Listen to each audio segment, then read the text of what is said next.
Na sala de aula é que se muda uma nação. Na sala de aula não há idade nem cor. Por isso aceite e respeite o meu professor. Boa tarde! Hoje é sábado, hoje é dia de TV Sintese. Aqui você vai ver como foi o ato em defesa da educação, promovido pelos estudantes quinta-feira passada em Aracaju. Ainda nessa toada, você vai assistir a uma entrevista com o cineasta argentino-brasileiro Carlos Pronzatto. E tem mais! No quadro O Direito é Seu, nós iremos continuar alertando sobre os riscos da reforma da Previdência. Então, se acomode, porque vem muita informação por aí. O programa da Verdadeira Educação Sergipana está no ar.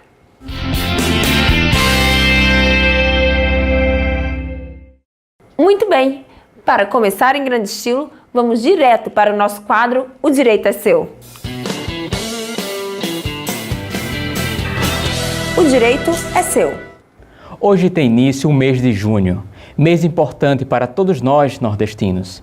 Mês dos festejos juninos, mas também será um mês decisivo para o futuro da Previdência Social no Brasil. O mês de maio foi dedicado às audiências públicas na Comissão Especial dedicada à análise e definição da reforma da Previdência, na Câmara dos Deputados.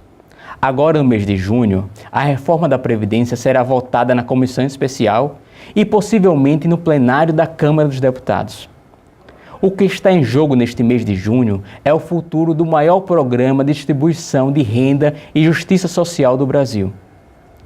A maioria das alterações propostas pela reforma da Previdência são bastante ruins para os trabalhadores e servidores públicos, mas duas em especial são trágicas. A primeira é a desconstitucionalização, que retira da Constituição os requisitos de concessão dos benefícios previdenciários. E a segunda é a que determina o fim da Previdência atual para os futuros trabalhadores e servidores públicos e a criação, em seu lugar, de uma Previdência totalmente capitalizada por bancos e fundos de pensão. Esta nova Previdência, que será plenamente por capitalização individual, não está sendo bem explicada à população. Os brasileiros precisam saber que, com a adoção do novo modelo de previdência, os trabalhadores e servidores públicos, caso consigam contribuir por 30, 35 e 40 anos, ao se aposentar, terão que escolher por quanto tempo pretendem receber suas aposentadorias. Se por 10 anos, até os 75 anos, caso se aposente com 65 anos de idade, por 20 anos, até 85 anos, caso se aposente com 65 anos de idade. Lembrando que, no mês seguinte, ao completar a idade, a aposentadoria simplesmente acaba. Veja bem, segundo o modelo proposto pela reforma da Previdência, o modelo por capitalização total, a aposentadoria terá data certa para acabar. Se você resolver viver mais do que o período estabelecido no seu contrato individual de aposentadoria, firmado com o banco, você vai ficar sem aposentadoria. Simples assim. Fora que, caso o banco que você escolheu para contratar entrar em falência, você perde tudo que contribuiu durante sua vida inteira. Neste cenário, existem sempre os otimistas que dizem que bancos nunca fecham. Bem, para clarear as ideias dos otimistas, segue a lista dos bancos que nos últimos 40 anos fecharam. O Banco do Comércio e Indústria de São Paulo, o Banco Nacional, o Banespa, Banco Auxiliar, Banco Bandeirantes, Banco Real, Banco Santameres, Banco América do Sul, Banco Geral do Comércio. Bem, se estas informações a respeito do novo modelo de previdência por capitalização total ainda não lhe convenceu de que a proposta é ruim, segue mais um argumento. A estimativa do custo da mudança do regime atual de repartição simples para o novo modelo por capitalização total é de mais de 4 trilhões de reais. Sim, é exatamente isso. O governo propõe uma reforma para supostamente economizar 1 trilhão em 10 anos e vai gerar uma dívida futura para as próximas gerações de mais de 4 trilhões. É simplesmente um absurdo. mas isto eles não te falam. Diante disto, o mês de junho deve ser um período de muita luta e resistência dos trabalhadores e servidores públicos em defesa do modelo atual do Regime Geral de Previdência Social, que é um dos pilares da Seguridade Social no Brasil. Bem, terminamos hoje mais um quadro O Direito é Seu. Boa tarde e qualquer dúvida, deixe sua mensagem no site www.sintese.org.br. O direito é seu. Na última quinta-feira, dia 30 de maio, milhares de estudantes sergipanos foram às ruas em defesa da aposentadoria e da educação pública, contra os cortes na educação e contra a reforma da Previdência. Em Aracaju, a concentração para o protesto foi às 15 horas na Praça General Valadão. Depois da greve nacional da educação, convocada pela Confederação Nacional dos Trabalhadores na Educação, CNTE, no dia 15 de maio, que mobilizou milhões de pessoas em todo o país e ficou marcada nas redes com a hashtag Tsunami da Educação, a União Nacional dos Estudantes achou importante convocar outra mobilização antes da greve geral do dia 14 de junho. O objetivo é ganhar mais apoio da população na luta contra a reforma da Previdência e em defesa da educação. Havia uma expectativa de que o ato de hoje não fosse do mesmo tamanho do que aconteceu no dia 15 de maio, mas eu acho que está do mesmo nível, um grande esquenta para 14 de junho, a gente fazer a greve geral e parar o setor produtivo. Sergipe vai fazer a sua parte. Nós vivemos tempos tão difíceis e de tantas consequências que a organização do movimento estudantil é necessária e importante. E o Sintese, que tem como sua base de filiados professores e professoras que defendem a educação pública, apoia, participa e incentiva a organização estudantil. Porque não temos dúvida que esses cortes vai afetar principalmente e prioritariamente a juventude que depende da educação pública. O objetivo do governo federal, do governo Bolsonaro, com a medida que corta verbas da Universidade Federal, dos institutos federais, das escolas públicas, é inviabilizar o direito à educação. Não interessa para esse governo uma juventude pensante, uma juventude que tem acesso ao saber, à cultura, à ciência. Então vamos cortar. E a nossa luta é, vamos lutar, vamos defender e vamos tirar do país esse mal que pode trazer graves consequências. Então apoiar, parabenizar o movimento estudantil e dizer, estamos juntos. Vamos juntos organizar a resistência rumo à greve geral do dia 14 de junho. O papel agora é privatizar. E privatizar a educação pública quer dizer o quê? Que o filho do trabalhador não vai ter acesso à educação. E o filho do trabalhador não tendo acesso à educação, o que é que acontece? A gente vai ter que voltar para as fábricas, vai ter o quê? Menos perspectiva de vida. E é isso que o governo quer para o filho do trabalhador e a gente não vai deixar, a gente vai lutar mesmo. Hoje, amanhã, os próximos dias, a gente vai estar sempre lutando. Se o ataque vier à educação, a gente vai estar nas ruas, vai estar ocupando as ruas e ocupando as redes sociais, dizendo não aos cortes e basta ao ataque ao filho do trabalhador e aos trabalhadores. Claro, os cortes não só na educação, como em vários setores da administração pública, né? Claro, afeta o orçamento, afeta a execução orçamentária, afeta os programas sociais, que nós estamos falando não só da educação, mas também de uma série de investimentos públicos que o país hoje é carente, na área da saúde, na área da educação, transporte, infraestrutura.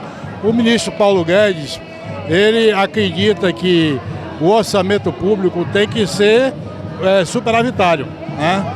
Não pode ter déficit e, em nome disso, ele está realizando esses cortes, afetando toda a economia. É claro que o impacto disso, direto na educação, dada a repercussão que aconteceu, é significativo. Eu estou aqui para defender a minha universidade e não só a UFES, mas todas as universidades públicas do país, todos os institutos federais e todas as escolas públicas que estão sofrendo com um corte inadmissível e que não pode acontecer de jeito nenhum, porque todos vão fechar e a sociedade tem que entender a importância que é uma universidade pública, a importância que é a produção da ciência e é por isso que todos os estudantes estão aqui unidos hoje para defender o nosso país. Ninguém tira o trono do estudar, ninguém é o dono do que a vida dá. E nem me colocando numa jaula, porque sala de aula essa jaula vai virar. E nem me colocando numa jaula, porque sala de aula essa jaula vai virar.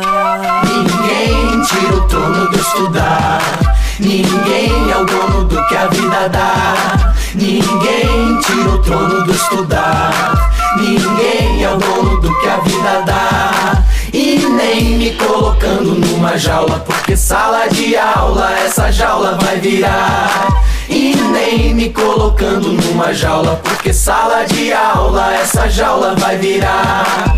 A vida deu os muitos anos de estrutura do humano à procura do que Deus não respondeu. Deu a história, a ciência, a arquitetura, deu a arte, deu a cura e a cultura pra quem leu.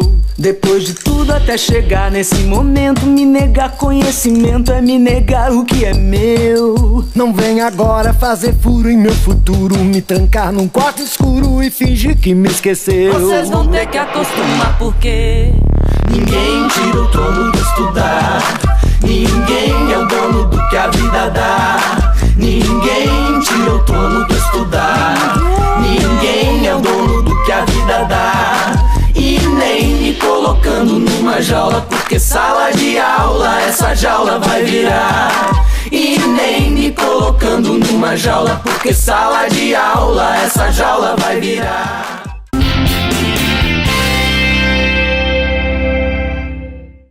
O último dia 15 de maio representou para a história do Brasil um marco na defesa da nossa educação.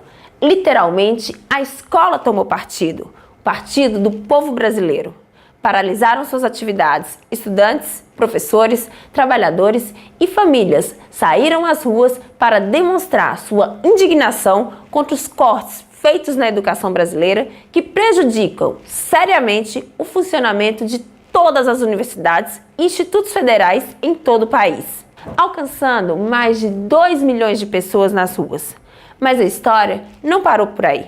Como você pode ver no início deste programa, os estudantes repetiram a dose quinta-feira passada, no último dia 30 de maio. Por isso que eu disse no começo desse bloco que a escola tomou partido. E sobre esse tema, assista agora a uma entrevista que eu realizei com o cineasta Carlos Pronzato. Bom, Pronzato, na área de educação você também tem um documentário que chama A Escola Toma Partido, né? Que é um debate que é ainda urgente a ser feito dentro de um cenário em que estamos vivendo que há perseguições por parte do governo contra os professores, né? Sim. Então, assim, fala pra gente um pouco sobre esse documentário e você acha qual a importância de estar levando esse debate para as escolas, para a sala de aula, para os professores? Bom, dentro da área da educação, esse documentário se chama A Escola Toma Partido, uma resposta ao projeto de lei Escola Sem Partido. Esse que foi o jogo de palavras. Né? A escola toma partido no sentido de tomar uma atitude, né, frente à situação. Então, esse documentário de 2016 é uma espécie de homenagem a Paulo Freire. Inclusive entrevistamos a viúva de Paulo Freire, a Anita Freire, né? Ela abre e fecha o documentário, e muitos professores que alguns foram já atingidos por essa prática, não? Da Idade Meia, não? Que está voltando hoje, não?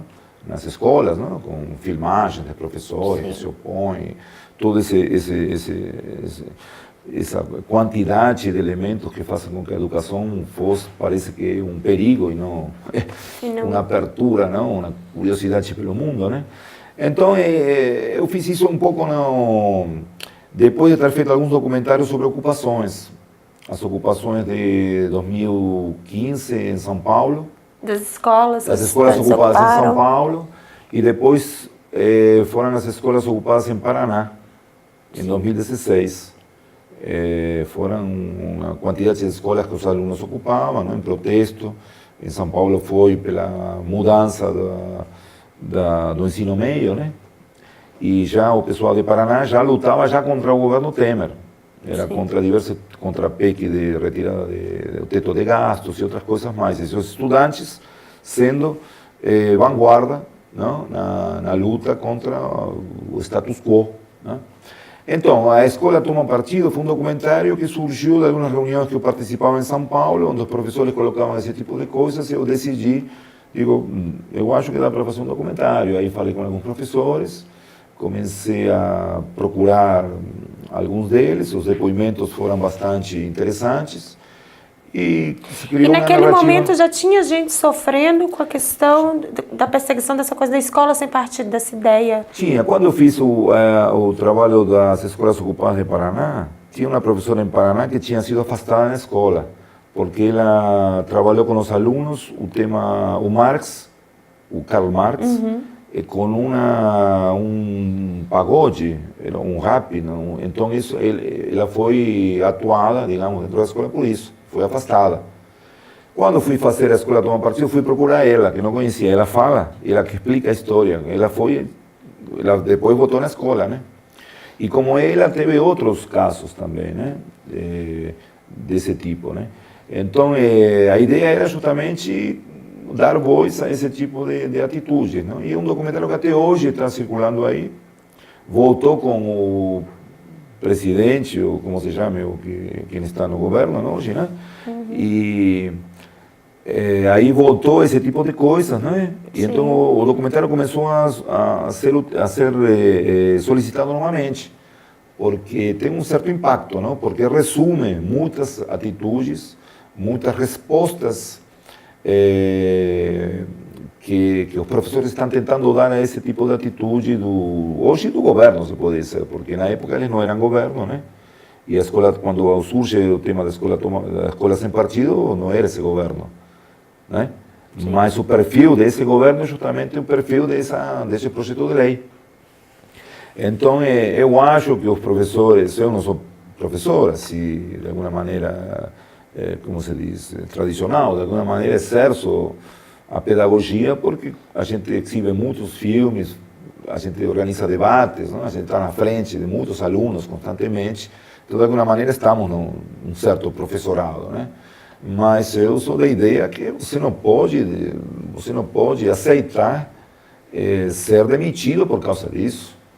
Eu acho que por cada pessoa que é atingida por alguma acusação de um aluno ou de um pai de aluno, que esse é outro problema, né? Não se pode afastar um professor. E se é afastado, a escola inteira tem que se pronunciar a favor desse professor.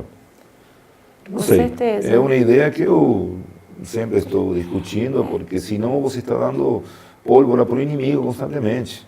É como Lula preso, é a mesma coisa. Sim. Você não pode permitir que um país com 200 milhões de habitantes permita que uma figura como Lula, apesar de todas as contradições do governo, da aliança, com poder econômico, financeiro, esteja lá numa prisão até hoje. Entendeu? Deveria ser um processo até educativo, né? Isso aí, para tirar ele de lá, que é o grande símbolo da institucionalidade hoje. Não? Ele está lá, o tempo que esse governo estiver em ação, Lula estará lá, ainda que com liberdade condicional, parece que foi decretada esses dias, né? Mas eu acho que a educação, você cumpre com um papel fundamental, e o sindicato de educadores é fundamental para isso, para trazer essas ideias, permitir que eu esteja falando essas coisas aqui também, né? Tem espaço, né? Já que do outro lado tem tanto espaço, né? Temos que não ser demitido por causa disso, né? Com certeza, né? E se for demitido... Ser perseguido, ser reprimido, demitido. Eu não vou deixar que me demita, eu vou continuar. Tem que continuar, tem que seguir na luta. Que os professores façam. Ah, com certeza. Se é demitido, tem que voltar e estar na sala de aula no dia seguinte. Essa categoria é muito guerreira. E se não é dentro da aula, tem que dar no pátio. E se não é no pátio, na rua, mas não pode desistir por causa desses embates do meio-evo, da idade meia que está voltando hoje. Tem que enfrentar essa idade meia. E vamos enfrentar. Carlos, eu quero agradecer imensamente a sua entrevista. Foi muito bom ter você aqui com a gente. Eu que agradeço. Muito obrigada. Quero agradecer a você de casa também por mais um sábado com a gente. A você, boa tarde e boa sorte. Na sala de aula é que se muda uma nação. Na sala de aula não há idade.